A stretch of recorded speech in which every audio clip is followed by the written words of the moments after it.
What's up, everyone? And today I'm bringing a deck profile on my Orcust deck.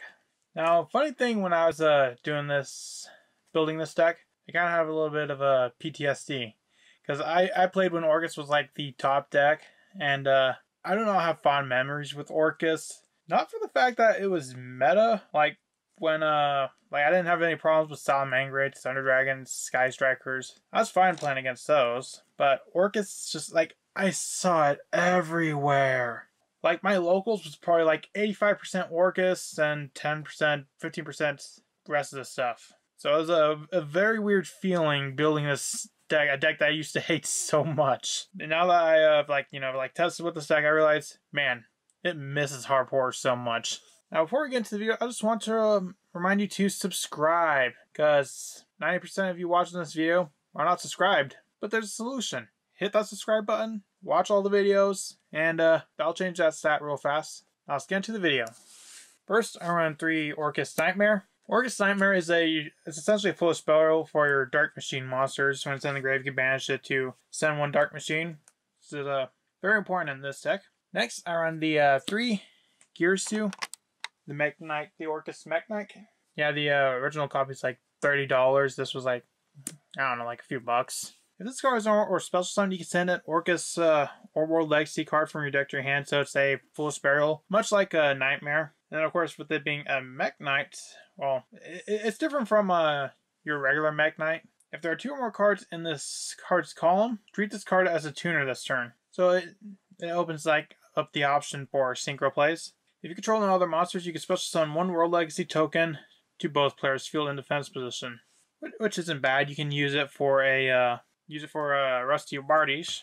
Next, I run 2 Symbol Skeleton. Symbol Skeleton is essentially a monster reborn. You can banish it to special summon an Orcust monster in your grave. I also run the 1 Brass Bombard, which is like Symbol Skeleton, but instead of from grave, you can special summon an Orcust monster from hand.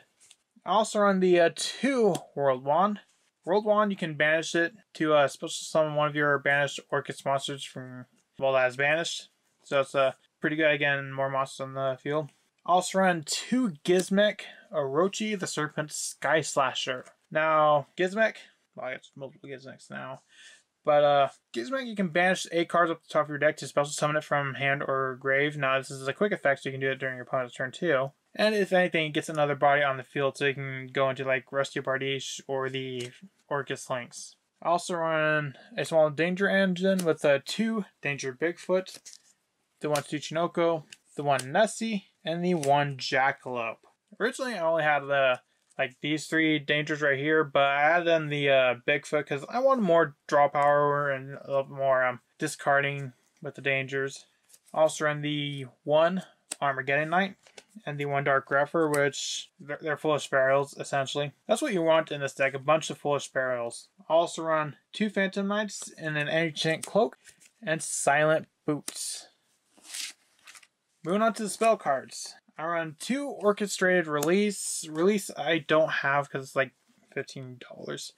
Like, I really wonder why these cards remain pricey, even though no one's really playing Orcust that much anymore. It's kind of fallen off. Return, you can send an Orcust or World Legacy card monster from your hand or face of field to the graveyard to draw 2 cards. So it's a bit of draw power. I also run the 2 World Legacy Succession. World Legacy Succession is essentially a monster reborn, but you have to special summon it to zone and link monster points too. Speaking of monster reborn,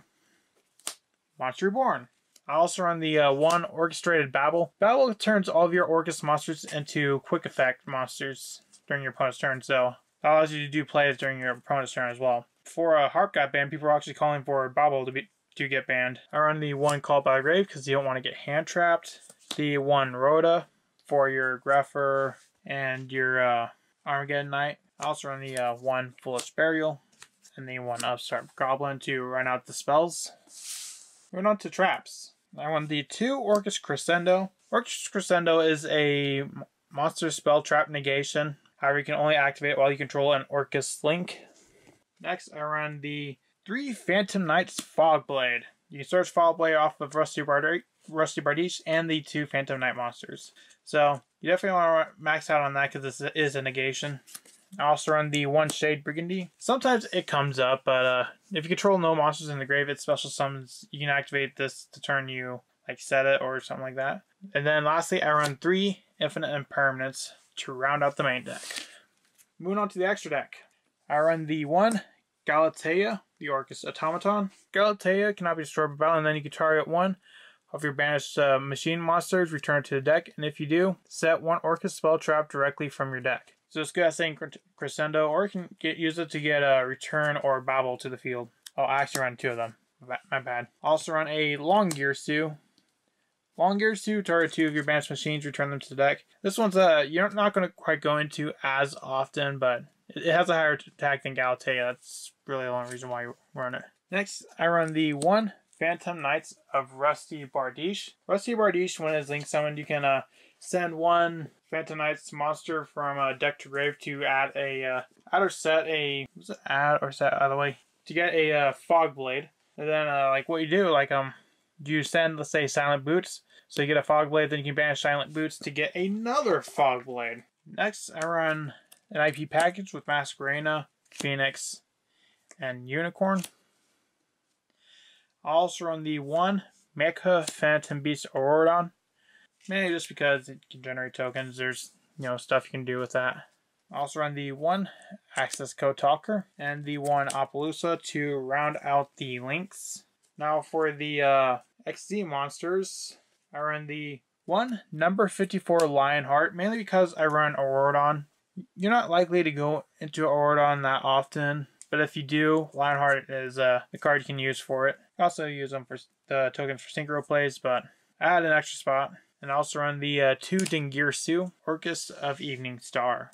Moving on to synchros, I run 1 Borrowed Savage Dragon, as well as 1 Chaos Ruler. Chaos Ruler you can excavate, add 1 light or machine, or add 1 light or dark monster, and send the rest to the grave, which is pretty good for this deck if you want to get cards into the grave.